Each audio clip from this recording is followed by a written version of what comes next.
Hello and welcome back to Book Readings for Life is Magic, Part 1, Listen to the Universe. I'm going to be reading Chapter 21 next. And if you'd like to get a copy of the book, a paperback, they're available on my website at robfalgiano.com. And there's also links through there to Amazon. This chapter has some drawings in it in the middle. So once we get to that part of the chapter, I will, excuse me, I'll show them to you. And then, of course, if you buy the paperback copy of the book, you get them inside, though they all are also included in the Kindle version. You can see them in the online version. Okay, so here we go. Chapter 21 is called Your Soul Name is Stupid. I know, that's me. Stupid is italicized. Your soul name is stupid. I think you'll see what I mean momentarily, hopefully. Okay. Kumara, Clodes, Valers, Oa, Kwan, and Shabaz. Norcross, Vilum, Alum, Dubri, Trinian, and Chateau. Nentham, Sanji, Idis, Molkafgil, Ikak, and These. Lurth, Atone, Sumus, Talu, Pomar, and Kalish. These are the names of ancient immortal souls and spirit guides, according to Dr. Michael Newton. His 1994 book, Journey of Souls, was recommended by my psychic neighbor Rose. It's a collection of interviews with individuals who recount their past lives under hypnosis and significantly the periods of time in between lives. Newton's practice is called past life regression therapy. He's written many books. It's interesting and plausible, though I don't take any writer or psychic's word as the whole truth because there's room for subjective interpretation of information and aspects of spirit. Every book about it is incomplete and imperfect, including mine. Newton's curiosity about the afterlife led him to evolve his hypnotherapy practice in this unique direction. My psychic friend Chrissy would also like to offer past life regression to her clients, though she says the sessions are difficult to do. And pardon me for 1 second.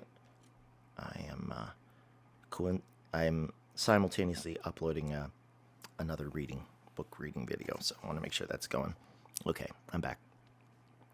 According to Dr. Newton's subjects, for each physical incarnation we experience, we have a primary spirit guide and or angels, plus departed family on the other side to help us navigate our time on Earth.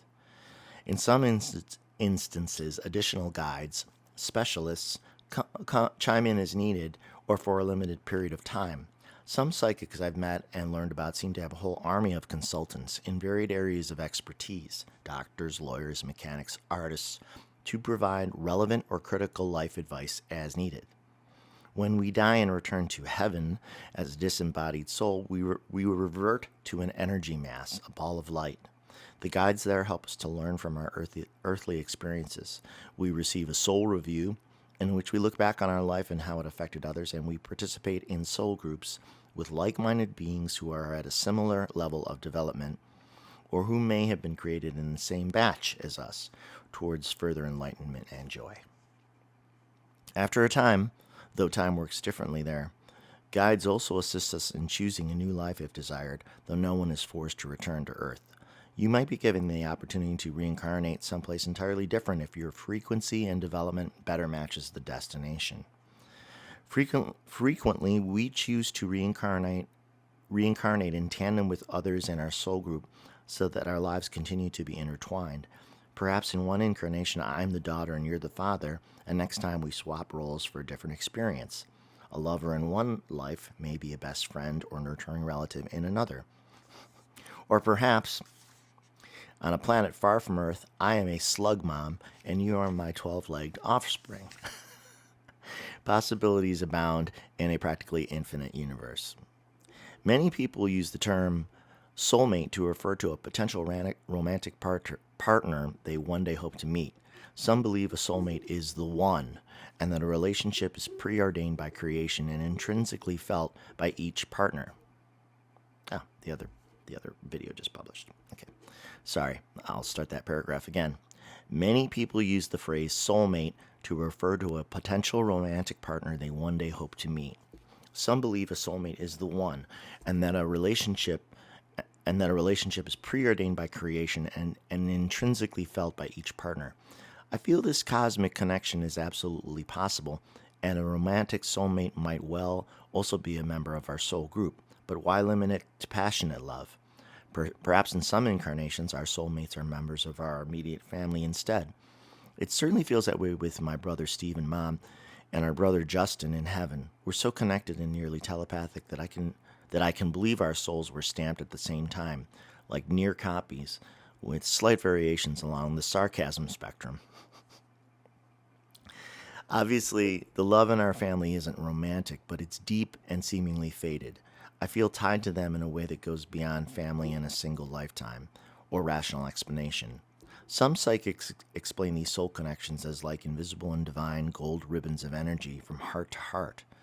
Interestingly, in a recent reading I had with YouTube psychic Kim Carey, she revealed that my family has a shared spirit guide referred to as April. Kim said she'd not come across this before. Usually each person has their own spirit guide. Having a shared family guide doesn't preclude the possibility each of my family members have additional guides, but a shared guide suggests a more coordinated, multi-generational plan for our time together on Earth. As mentioned, this also mirrors what we've heard about the apparent multi-generational efforts of light workers to lift Earth's vibration, beginning back in the 1960s with the idealists among the baby boomers. If Steve and Mom are my soulmates in this life, then maybe I've used up my allocation and there isn't a romantic one still waiting for me, which is totally okay. Thankfully, I feel lucky and grateful to have been unconditionally loved at all, to know what it is and how much it helps one get through life. It's pretty hard to live without love. The sad evidence of what happens when people are not is evidenced by many sad wrecks around us. It's another reason why kindness goes so far with strangers. We never know who really needs it. Now is always the right time to be kind. Of course, as much as I enjoyed it, Journey of Souls is ripe for ridicule. The spirit guide names listed at the beginning of this chapter sound totally silly to me. Sumus, Ikok, Lurth, really? It's difficult enough to make a plausible case for the existence of God and immortal life without having to incorporate Mulkafgil and Norcross into the spirit sales pitch too.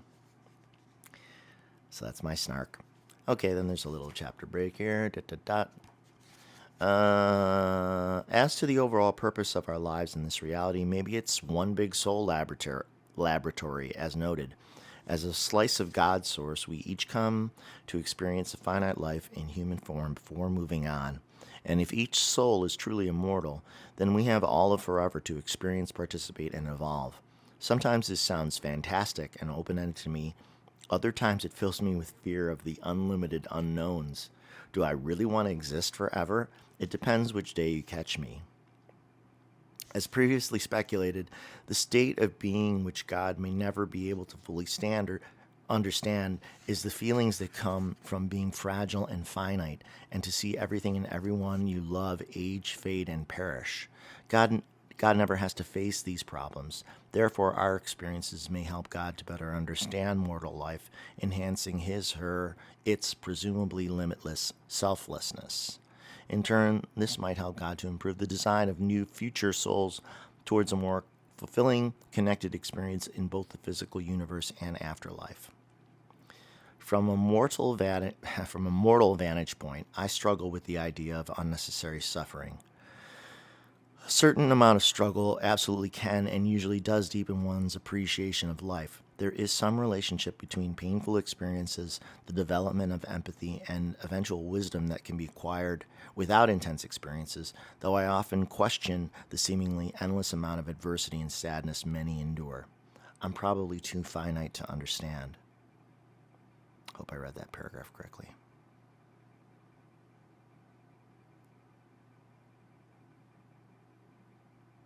I'm going to read the last part again in case I read it wrong.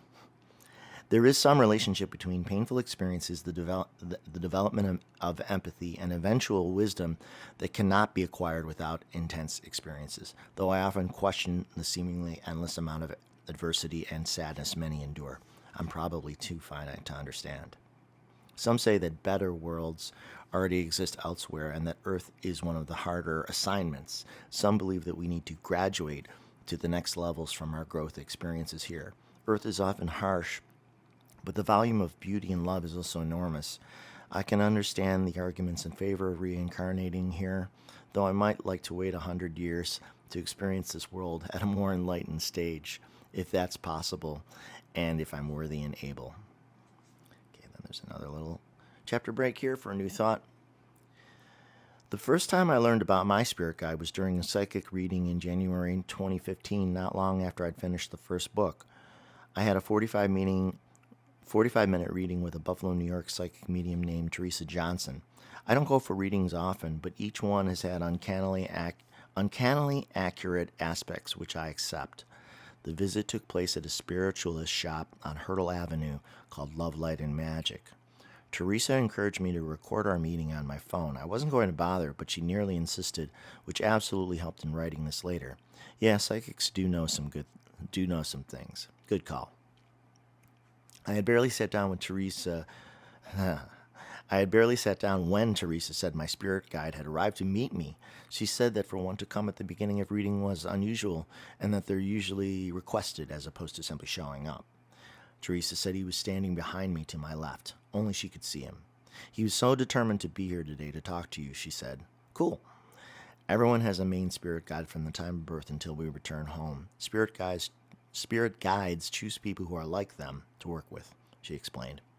Teresa said my guide was of Asian descent, though neither Japanese nor Chinese. He was possibly Korean, but she wasn't sure, and he had once lived on Earth.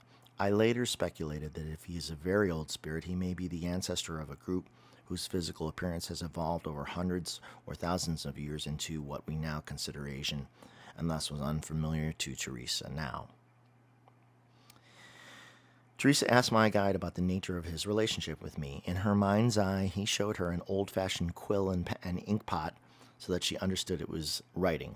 He's artsy, inventive, and descriptive with the written word like you, and he's being wise with me, she said, explaining that he could have just as easily have shown her an image of someone typing on a computer, as I employ when writing, but he chose a more antiquated image to represent our relationship. Perhaps this is also in keeping with the idea that he lived on Earth long ago and used such tools himself. Automatic writing is when you write things from spirit, she explained. I'd heard of this before. This is how your book came about, she said. So she's referring to my first book, which is called God Laughs at Dirty Jokes. Also available on Amazon and my website. Okay, that made sense. The creative process can be a deep, altered, elevated state of consciousness in which time feels stretched out and meaningless. I first experienced the addictive sensation when I began writing songs in high school. I remember trying to explain the otherworldly feeling to another musician friend once, but she didn't understand, perhaps because she didn't write songs. She was a singer, but she didn't write her own songs. Book writing is newer to me, but the feeling is the same, and I think it applies to any creative activity during which we lose ourselves in the best way and disappear or even merge into and with the art being created. You become the words and music as you write them. Other people call the altered creative state of consciousness the flow, or being in flow, and professional athletes also use the term to describe when they're on form. It may well take little bits of pure soul to make the best, most honest art when we dig deep. That's the art I'm most interested in. Excuse me. As one of my British musical influences named Momus once wrote, I burned the midnight oil to build my way of seeing, a miner at the coalface of meaning. That was and is me too.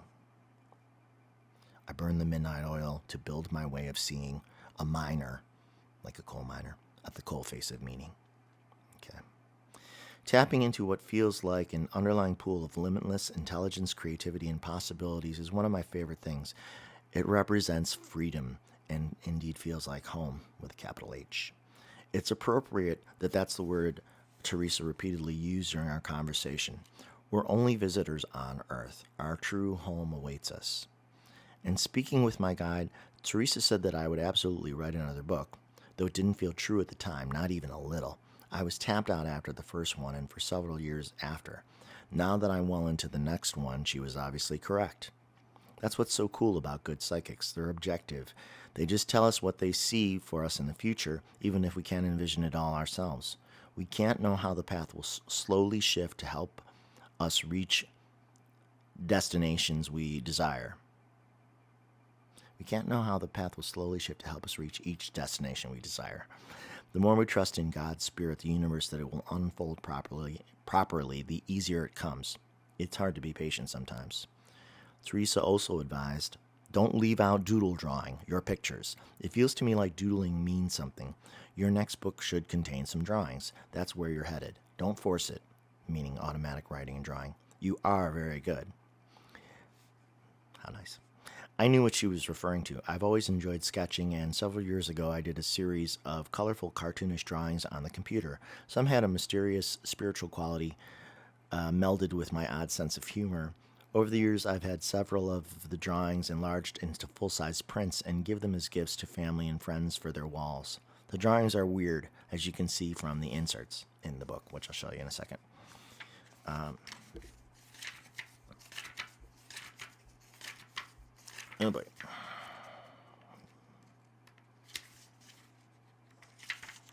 Okay. One drawing I knew I had to include is called The Watcher.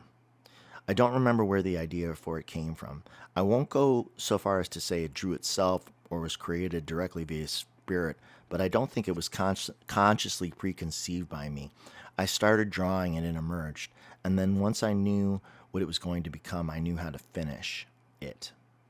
The cartoonish image is an imagined version of my brother Steve as an angelic, supernatural, spiritual watcher or guardian over Earth. Okay, so I'll show you that image.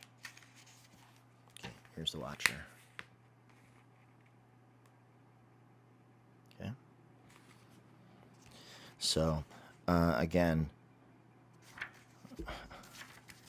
the cartoonish image is an imagined version of my brother Steve as an angelic, supernatural, spiritual watcher or guardian over Earth. When I think of how many psychics have described archangels in Earth's atmosphere spreading love and protective light around the planet, it's even more appropriate Steve is one of them in this depiction. I blew up this image into a full-size print which hangs in his apartment. More on that to come as well. Okay. All right, so I can show you these images now. And then we'll resume. Okay, so this one is called Bump in the Night at the top. And below it is called Cliff. This one is Dirt Road Escape on top. And this one is Down in the Hole.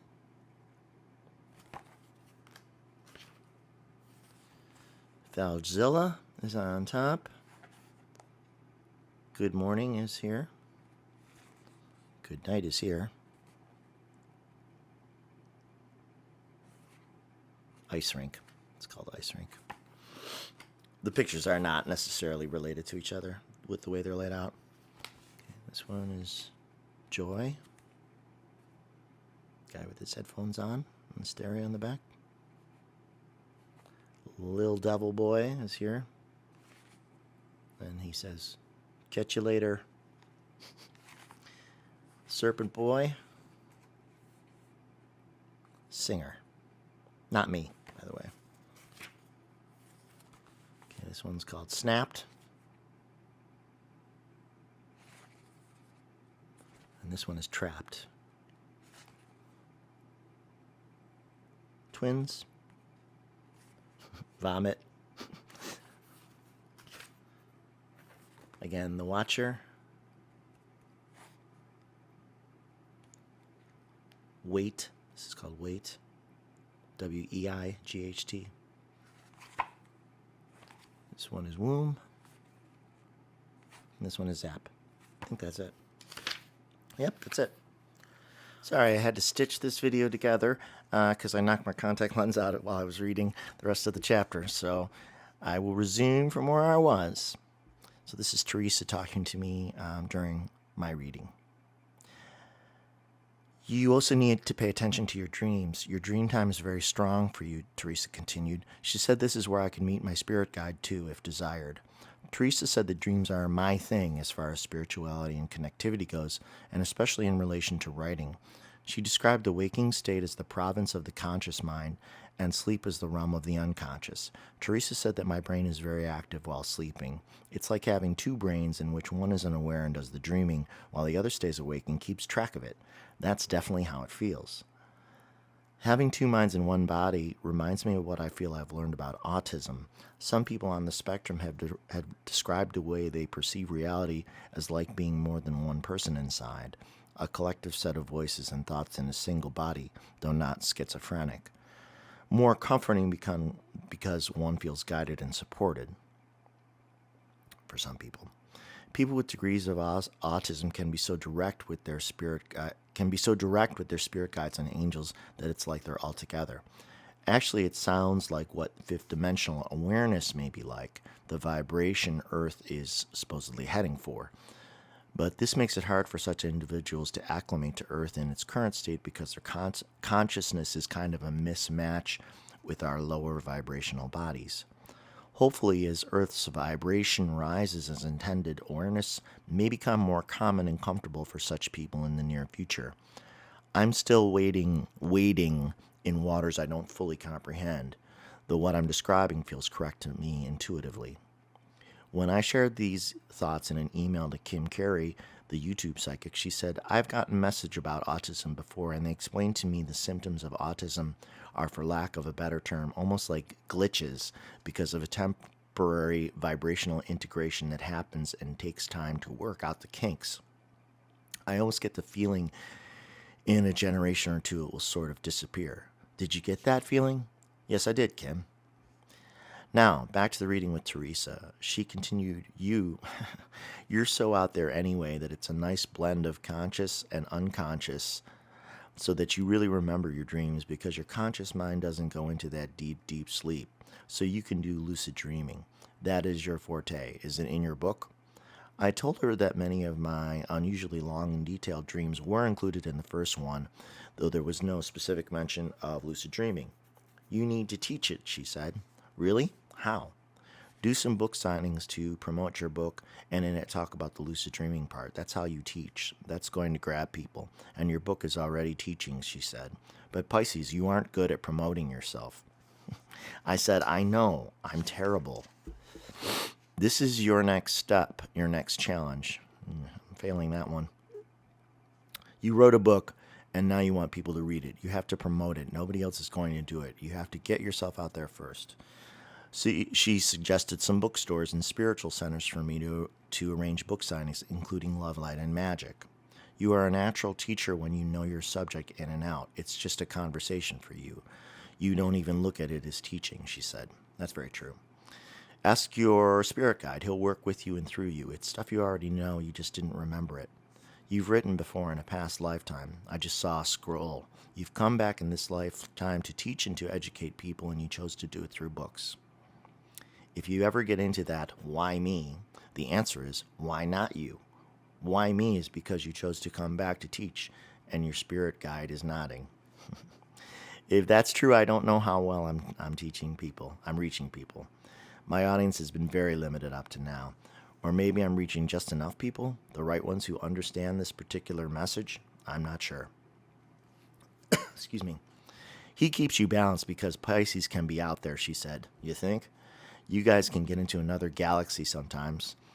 But he focuses you, and that's how you can write in the first place. Because he just kind of steadies you and guides you, and that's what a spirit guide is supposed to do. You can teach dream interpretations, dream analysis, and lucid dreaming through your books. That'll be a biggie. And now aren't you glad you recorded this? You're going to need it for a little bit of inspiration about the next step. Like I said, the crazy part is at the time of the reading with Teresa, I didn't believe it at all. I was simply not there. She was clearly able to see further down the road than my imagination could take me. I guess I lacked true faith, or I figured her predictions were in the realm of human error. I was wrong. Hopefully, you can learn from my mistake. With the second book, I now see how dreams are a huge part of the theme, closer to the center, and that aspect is, in fact, what people have responded to the most, though my audience is still modest and may always be. 6 years passed before I decided to start my own YouTube channel to read my first book in weekly installments for 24 straight weeks.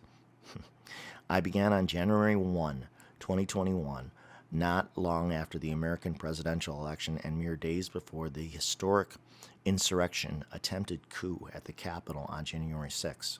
I had forgotten that. Each weekly video was usually accompanied by brief commentary on current events. There were 2 long chapters about my dreams at the end of the first book, and I shared new dreams I'd recently had along the way, some of which spoke to the ongoing political situation. I received a lot of positive feedback to the dreams in particular, so Teresa had been absolutely correct. That's another thing that's odd about psychic readings and predictions. Many psychics say it's hard to nail down timetables because the experience of time is completely different on the other side. When we receive a personal message reading, it might relate to the near future, but other times it's on a longer timetable than we're capable of imagining at the moment we receive it because many circumstances have yet to slot into place, like the 6 years that passed between working on books. Again, we don't understand until one day we suddenly do. With this new book, I've more fully embraced that my dreams are often metaphoric, sometimes predictive of future events, and otherwise appropriately strange and as cosmic as I am. Perhaps, as my mom has joked for years, our family is alien in origin. She swears with a big smile on her face that she is from another planet. She does have O-negative blood. I got the O positive. Oh, here it is. Recently, a woman who goes by the name Psychic Violetta on YouTube said that people with O-negative blood likely had some lineage tied to aliens and added resistance to COVID-19. Mom's blood is O-negative and mine is O positive. Blood tests have in fact shown that O and AB blood have stronger resistance to COVID, while AB and RH plus blood types were found to be more susceptible to infection. Coincidence? As to whether my family is of alien origin and or whether it matters, I'm not sure. Though some psychic readers have said that the generations of light workers who have come to Earth to help it through its next major steps forward arrived in waves, beginning with the baby boomer generation, followed by Gen X, my peeps, then Generation Z, and the so-called indigos, millennials. These same readers say that many light workers came from more evolved civilizations on other planets in the galaxy because they bring a higher vibrational perspective, which is a funny reversal because I've never really bought into aliens and UFOs visiting Earth. But now I consider it not only possible, but highly likely. And actually, that's one of the main things I got wrong in my first book, that I was convinced that aliens had not visited Earth, and now I'm convinced that they're here. Following the reading with Teresa, I contacted several spiritualist shops and independent bookstores around Buffalo to set up 3 readings for God Laughs at Dirty Jokes. Naturally, the one that Love, Light, and Magic was the best with the most sympathetic audience, since it was a spiritualist shop. The second one was smaller, but not a single person showed up for the third, which was at a regular suburban bookstore and in the middle of winter.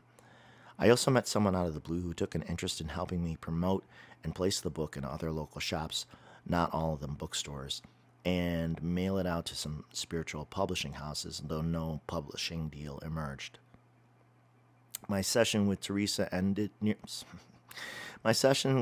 neared its conclusion. I want to talk about you as a child, she said. You were really inside your own head for a while. Your parents kept going, where the hell did he come from? But you were a cool kid. I just wanted you to know. Your teachers, they'd go, we love him, even though they didn't understand you. Not much has changed. Because you get so complicated that you uncomplicate things. You're complicated in a very uncomplicated way. And your parents, they just laughed, because at the end of the day, what else can you do except laugh? I just want you to know you were such a great kid. She was pretty enthusiastic about it. Maybe my guide showed her a memory of me doing Steve Martin's King Tut song and dance routine around the summer campfire as a boy.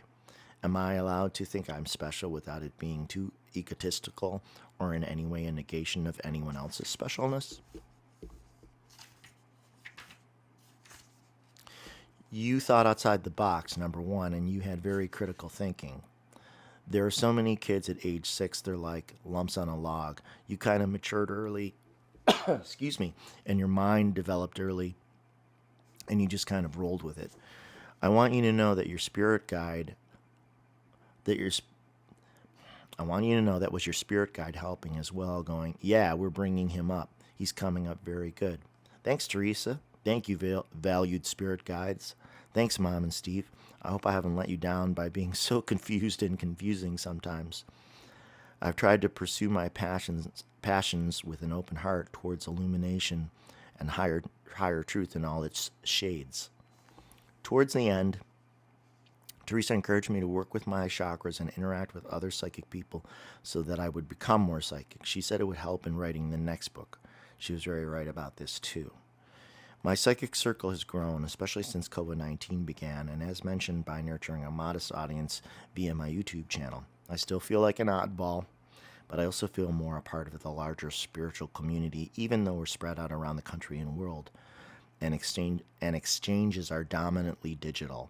I've met some really fascinating new psychics, plus others with aptitude, interest, and enthusiasm for leading a more spiritual life. Nearly as an afterthought, I asked Teresa if she knew my guide's name. She struggled to pronounce it when he told her. She asked me to help her write it on paper. The closest phonetic version we could come up with was Drosh, with the R's rolled as when speaking French. He's smiling because that was a struggle for me to say, she said. I simplified the spelling to Droge, Drauge, on the piece of paper. However, I almost cringed when she said it, for as much as I believed it was true and that Droge is with me, it felt like yet another silly Star Trek name I'd have to defend against skeptics later, especially in this book. I've also learned that spirits don't really use names on the other side at all. It's unnecessary, as individuals are essentially recognizable by their energy. Supposedly, they only choose human names for our benefit and our inferior verbal method of communication. Telepathy is the dominant form of conversation in spirit. But hey, what about singing? Your spirit guide, he wanted you to be here, Teresa enthused, because you are looking for the next step, for the next challenge, and that's why he came. You've been officially introduced to him now. You really didn't need to meet him before. You wrote the first book just fine without knowing who he is. Now the next step, you need help. Now you have an identity to him. I asked her if I would be successful. What I really meant was, would my writing become popular, or at least known to some of the people in the spiritual community? You'll be moderately successful. You will always be comfortable, monetarily, presumably. You need to do more speaking engagements, Mr. Pisces. Okay, Droge, please help show me the way. I know what I want to say, and I think I can get the new book done with your help, but I'm still unsure how to get people to read it. Almost done. So that was a little chapter break in there, and then there's a page and a half left, and we'll wrap this one up. Months after the reading with Teresa, I did some amateur internet sleuthing to try to find the meaning and or origins of the name word Droge, if any. His name means something, but I don't know what, Teresa had said. It's nothing simple. There seem to be varied definitions in a few languages. In Lithuanian etymology, Droge means together. That's interesting and appropriate. I also came across the phrase Veldroge, which means together again. The slight variation, drogas, means friend, comrade, and partner. And droge derbiti means to work together or collaborate. These all seem to be a great fit for my writing partner, since we're together again when we write, and he does indeed appear to be my friend, who I've never consciously knowingly met. I feel you, Droge. Thank you for being my guide, friend, and collaborator through the veil. I hope we will meet again when I return home. My phone was buzzing. I didn't take this informal research to an academic extreme, but found it interesting that some Lithuanians and other races from the Baltics may have derived from Kazakhstan, also a point of origin for some Asians. That might help explain Teresa's description of Drozh's appearance as unfamiliar but with almond eyes. The Lithuanian language is also apparently somewhat archaic, with features otherwise found only in old tongues like Sanskrit or ancient Greek, about which I know almost nothing. So yes, my spirit guide's name is Drozh, and I may be his creative pet project, and hopefully we're going to write together and spread the gospel for all 12 people who listen, or maybe even more. I like to create art as organically as possible without considering how it will be received or whether it will be popular. Otherwise, it can inhibit the content and lead to self-censorship before one even begins writing. I fear dumbing myself down because it can rob a work of critical personal truths which turn out to represent the universal. Soul names aren't stupid after all, even though some kind of are, but maybe only if you're immature like me. And hey, yours might be equally odd too. Hopefully it's not Molcafgil, though, because that sounds like a decongestant or calcium supplement. There must be some limits to consonant abuse, unless there simply are not, and I'm a jerk. Haha. This chapter feels good, like Drozh really is with me, helping me tap the good stuff to write with clarity of feeling and humor. Thanks again, Drozh, and thank you for reading this. And that concludes chapter 21. So, again, you're welcome to listen to the rest of the playlist of Life is Magic here on YouTube. You can get the book through robfalgiano.com. I'll be back again soon to read another chapter. Thanks very much for listening. Your comments are welcome.